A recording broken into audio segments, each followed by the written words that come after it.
सतनाम श्री वाहिगुरु जी अंत न पावत।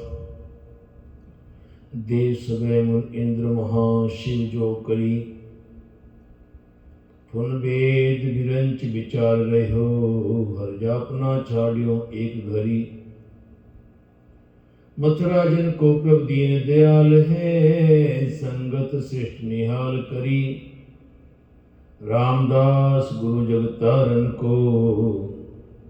गुरजोत अर्जन माहे तरी। गुरजोत अर्जन माहे तरी। जब लो नहीं पाग लीलार उदय। तब लो भ्रमते फिरते बोधायो।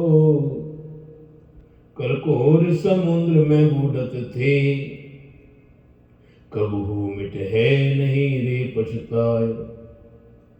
तत् विचार यह मथुरा। जग तारन को अवतार बनायो। जपियो जिन अर्जन देव गुरु। फिर संकट जोन गर्भ न आयो। सतनाम श्री वाहिगुरु जी। सलोक महला पहला। ताकि रजाए लेखिया पाए। अब क्या कीजिए पांडे। हुक्म होवा हासिल तदे हुए। निबड़िया हंडे जी कमान दे। ताकि रजाए लेखिया पाए। अब क्या कीजिए पांडे। हुक्म होवा हासिल तदे होए। निबड़िया हंडे जी कमांदे। महला दूजा। नक नथ खसम हत कीरत धक्के दे। जहां दाणे तहां खाणे। नानका सच है। नक नथ खसम हत किरत धक्के दे। जहां दाणे तहां खाणे। नानका सच है। पौड़ी सब्बे गल्लां आप थाट बहालियों।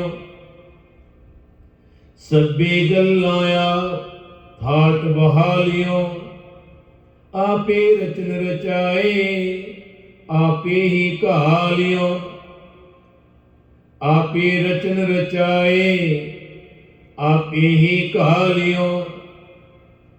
आपे जंत उपाय। आप प्रित पालियों। आपे जंत उपाय।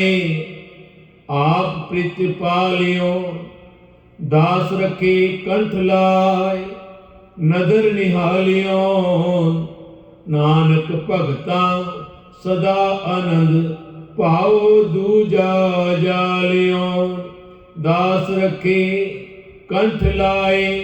वाहिगुरु दास रखे कंठ लाए। नदर निहालियों।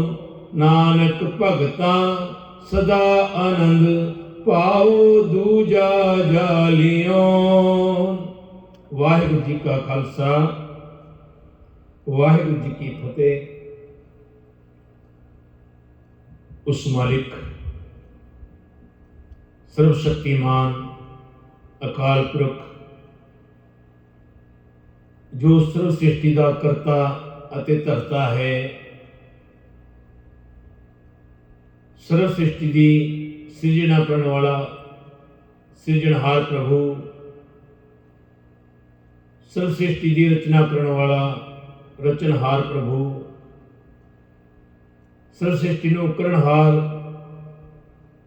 ओ करता पुरख ओ वाहिगुरु। जिहदी मेहर सदका जिहदियां बख्शिशां हमेशा ही संसार विच खुशियां दी बारिश करती है। ਉਹਦੀ ਰਹਿਮਤ ਦੁਆਰਾ ਹੀ ਸਾਨੂੰ ਹਰ ਉਹ ਸਾਹ ਮਿਲਦਾ ਹੈ। ਉਹ ਜੇ ਉਹ ਸਾਹ ਸਿਮਰਨ ਵਿੱਚ ਸ਼ੁਰੂਆਤ ਹੋਵੇ, ਉਸ ਮਾਲਿਕ ਦੀ ਆਰਾਧਨਾ ਦੁਆਰਾ ਓਪਨ ਹੋਵੇ, ਤੇ ਮਾਲਿਕ ਦੀ ਬੜੀ ਕਿਰਪਾ, ਬੜੀਆਂ ਰਹਿਮਤਾਂ, ਕਿਉਂਕਿ ਦਾਸ ਰੱਖੇ ਕੰਠ ਲਾਏ, ਜੋ ਦਾਸ ਬਣ ਜਾਂਦੇ ਹਨ ਉਸ ਪਰਮਾਤਮਾ ਅਕਾਲ ਪੁਰਖ ਦੇ, ਜੋ ਆਪਣੇ ਆਪ ਨੂੰ ਅਰਪਣ ਕਰ ਦਿੰਦੇ ਹਨ ਉਸ ਮਾਲਿਕ ਪ੍ਰਭੂ ਪਰਮਾਤਮਾ ਅੱਗੇ, ਅਕਾਲ ਪੁਰਖ ਦੇ ਸਨਮੁਖ ਕਰ ਦਿੰਦੇ ਹਨ। ਕਦੇ ਉਹਨਾਂ ਤੇ ਐਸੀ ਨਜ਼ਰ ਬਣ ਜਾਂਦੀ ਹੈ, ਉਹ ਮਿਹਰ ਭਰੀ ਨਜ਼ਰ, ਸਭੇ ਜੀ ਸੰਭਾਲ अपनी मेहर कर, वो मेहर भरी नजर, खुशी भरी नजर, वो खुशियां नाल झोलियां भरन वाली नजर, क्योंकि ये नजर तां हुंदी है जदों वो अकाल पुरख वाहिगुरू परमात्मा निहाल हो जाता है, निहालियों अते इंसान के जीवन विच उन्हां भगतां दे लाइफ विच वो आनंद बन जाता है, वो खुशी आ जाती है, उस नजर निहाल दी जो एक कृपा दृष्टि पै जावे। कहते ने नानक गुरु नानक पातशाह दा ये शब्द है, ताकि रजाए ले किया पाए अब क्या कीजे पांडे, हुक्म होवा हासिल तदे होए, निबड़िया हंडे जी कमांदे। कहते इंसान सिर्फ तो सिर्फ एक कठपुतली है जो मिट्टी तो पैदा की हुई है, पंच तत्वां तो पैदा करके वो मालिक हर पल जिवें इसनूं चलाउंदा है, ये चलदा है। इस देह के अंदर वो पंचतत्व जो बख्शिशा रहमतां करके उसने शक्तियां पाइयां हुई हैं, अते कृपा द्वारा इंसान उधर चलता है जिधर वो चलाउंदा है, नक नत खसम हथ, क्योंकि ओदे हथ सब कुछ है, हर पल ओदा, हर समय ओदा, जिधर भी देख रहे हैं सब कुछ ओदा ही है, वही मालिक है। असीं ते एक कठपुतली की तरह हाँ, संसार आउंदे हाँ, चले जाते हाँ, फिर होर आ जाते हैं, फिर चले जाते हैं, फिर होर तो होर, धरती होर, परे होर होर। पर ए इंसान तू इस गल नूं पल्ले बन ले, ये हकीकत है। ये इंसान भी बस है ही नहीं, बंदा कहता मैं अपनी मर्जी नाल आया हाँ, मैं अपनी मर्जी नाल किथे जा रहा हाँ, मैं जान के उत्थे ये ड्यूटी लई है, नहीं, ये धुरों ही लेख लिखे होंदे हन, किथे किथे इंसान दी वो किरत विरत, वो अन्न वो पानी किथे लिखा होया है, ये कोई नहीं जानता। जो इंसान उसको छकदा है तां पता चलता है कि इंसान का रोजी रिजक किथे किथे लिखा होया, नक नत खसम हथ किरत धक्के दे। इंसान दो रोटियां वास्ते भज्जा फिरदा है, और उन्हां दो रोटियां नूं बंदा इन्नी ताकत बनानी चाहता है कि वो कहता है खाली मैं नहीं खावा, मेरिया इन्नियां पीढ़ियां तर जान, कि मेरे को इन्नी माया होवे, इन्नी धन दौलत होवे कि इक्की दी इक्की कुड़ा उतर जान। हर इंसान के मन में ये चाह होंदा है, हर इंसान चाहता है कि अगे जो मेरा परिवार आवे उन्हां कोल शोहरत होवे, दौलत होवे, नाम यश होवे, सब कुछ होवे, पर इंसान दे बस ये नहीं है। जहां दाने तहां खाने, नानका सच है। जिथे जिथे अंजल और जिथे जिथे इंसान का अनपढ़ लिखा है, इंसान पहुंच जाता है। और प्यारियो, ये सारिया गल्लां सभे गल्लां आप थाट बहालियों वो अपने सिंघासना पर बैठ के, वो अपने राज तख्तां पर बैठ के पूरे संसार को चला रहा है। असीं ते सिर्फ गल्लां कर सकते हैं, सोच सकते हैं, महसूस कर सकते हैं, पर वो कैसी ताकत है, वो कैसी शक्ति है। आपे रचन रचाए, आपे रचन रचाए, आपे ही घालियों, उसकी रचना है। इस सारी सृष्टि की रचना उस मालिक की है। कोई भेजता है, कोई सजदा है, ਉਹਦੇ ਹੁਕਮ ਵਿੱਚ ਹੀ है। वो हुक्म जिवें करता है, वो हुक्म प्रवान होता है, क्योंकि वो मालिक है, वही रचेता है। आपे जंत उपाय, आप प्रित पालियोन, आपे उसने ये सृष्टि साजी है। ਇਹਦੇ ਵਿੱਚ ਜਿੰਨੇ ਵੀ ਜੂਨੀਆਂ ਹਨ, आपे जंत उपाय उन्होंने वो आपे जीवन देता है, आपे पैदा करता है। आप प्रित पालियों, आप उन्होंने प्रित पालना भी करता है। असी एक दो जणियां नूं नौकरी दे के या अपने परिवार नूं चला के अपने आप विच इन्ना अपने आप नूं महसूस करते हैं, मैं कितना वड्डा हाँ,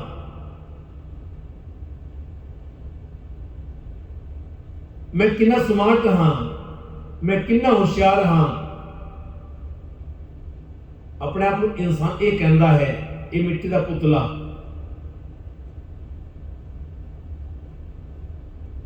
आउंदा है, खुश होता है, जाऊंदा है, रोंदा है। माटी को पुतरा कैसे नचत है, जब कछ पावे तब गर्व करत है, माया गई तब रोवन लगत है। माटी को पुतरा कैसे नचत है। इंसान थोड़ा जा करके या थोड़ी जी पोजीशन मिल जाती है तो इंसान कहता मैं हाँ। पर ये देखो ना, वो कैसी शक्ति है, वो कैसा ताकतवर है, जिसने ये सारी सृष्टि साजी है। एक नहीं 84 लख जुन्ना और पाताला पाताल, लख आगा सांग आगास, ओढ़क ओढ़क भाल थके, वेद कहन एक बात, सहस 18 कहन कतेबा, असलू एक धात, लेखा होए ता लिखिए, लेखे होए विनाश, नानक वड्डा आखिए, आपे जाने आप। पहला श्लोक गुरु नानक पातशाह का है, दूजा श्लोक महला दूजा गुरु अंगद देव जी का है।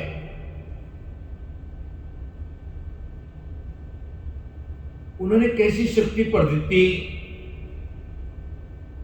अपने सेवक के अंदर कि ऐसी ऐसी खोज जो सारे संसार में मैसेज दे के इंसान को एक रास्ता दिखाते हैं। वो मैसेज कि जीवन की है। और आपे जंत उपाय, आप प्रित पालन, आप तुम दाते ठाकुर प्रित पालक नायक, खसम हमारे निमक निमक तुम ही प्रित पालो, हम बारिक तुम रेतारी। वो साडा नायक है, साडा हीरो है, साडा मॉडल है।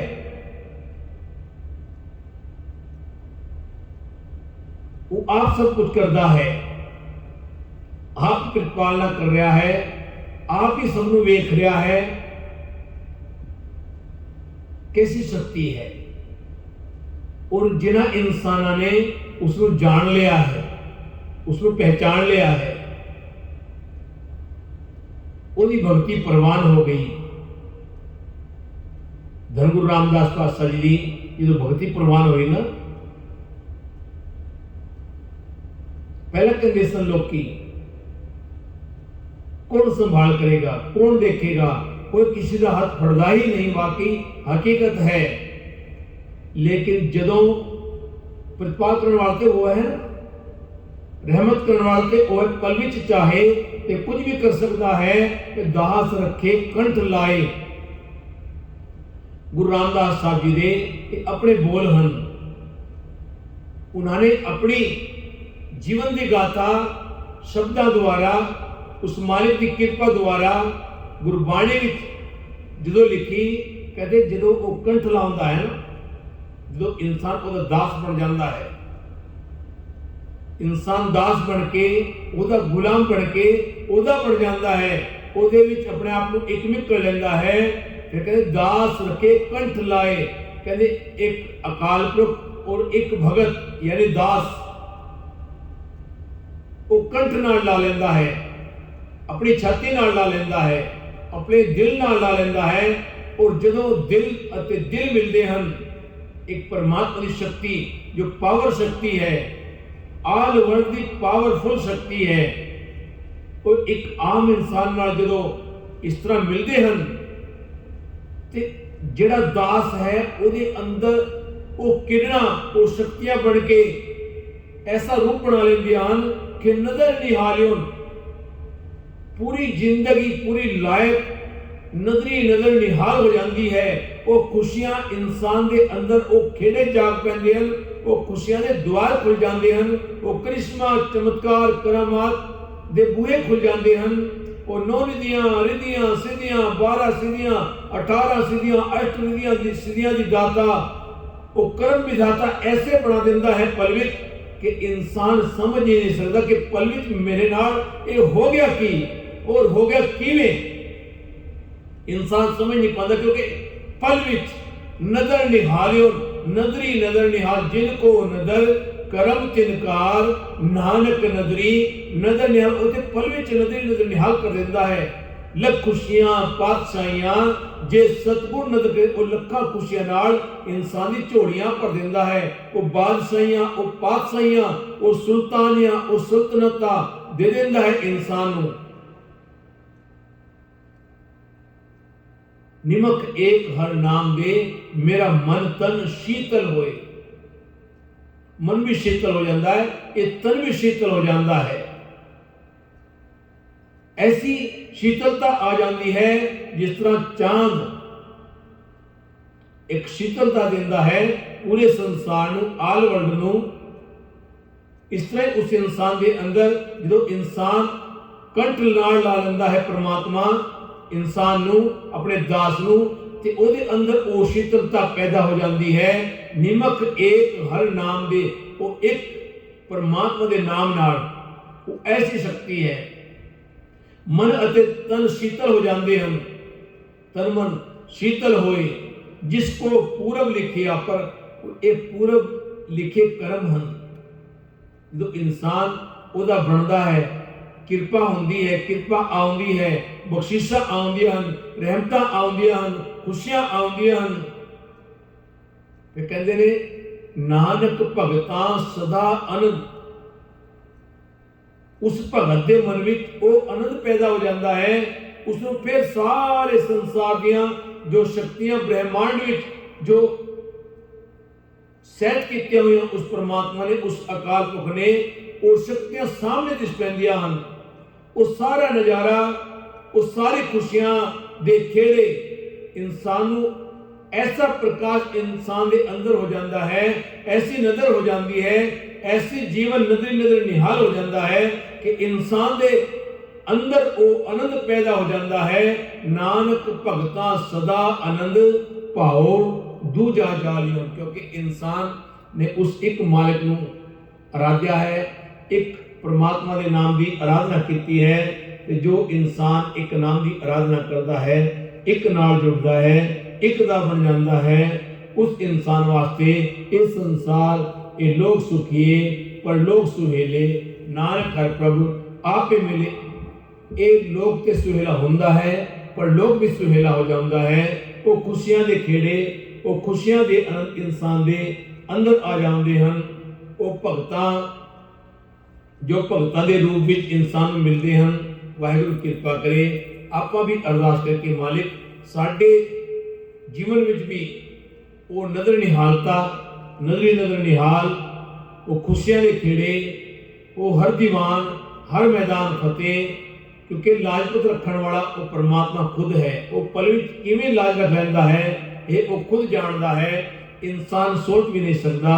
और आप भी अरदास करिए, आप भी बेनती करिए, आप भी जो जिक्र के मालिक साढ़े ते भी ऐसी रहमत बनावे, ऐसी खुशियां सानू भी देवे कि असी नजर निहाल अपने जीवन में बना लीए, उस मालिक दे बन जाइए। आप भी ओदे दास बन जाइए। जो इंसान दास बन जाता है ਤੇ ਸਾਰੀਆਂ ਖੁਸ਼ੀਆਂ ਇਨਸਾਨ ਦੀ ਝੋਲੀ ਆਟੋਮੈਟਿਕਲੀ ਆ ਜਾਂਦੀਆਂ ਹਨ। ਭੁੱਲਾਂ ਚੁੱਕਾਂ ਦੀ ਖਿਮਾ। ਵਾਹਿਗੁਰੂ ਜੀ ਕਾ ਖਾਲਸਾ, ਵਾਹਿਗੁਰੂ ਜੀ ਕੀ ਫਤਿਹ।